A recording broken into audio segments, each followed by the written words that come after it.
traffic Truman Show delusion mindset.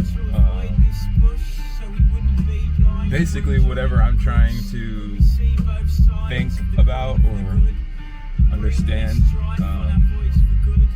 a lot of other people out there are also trying to think about or understand, and for whatever reason, it's a lot easier for them to understand it when they're,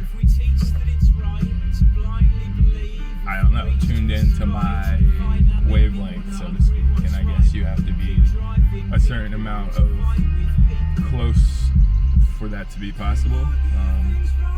It's not necessarily just with cars, with traffic. With traffic also, I'll go in someplace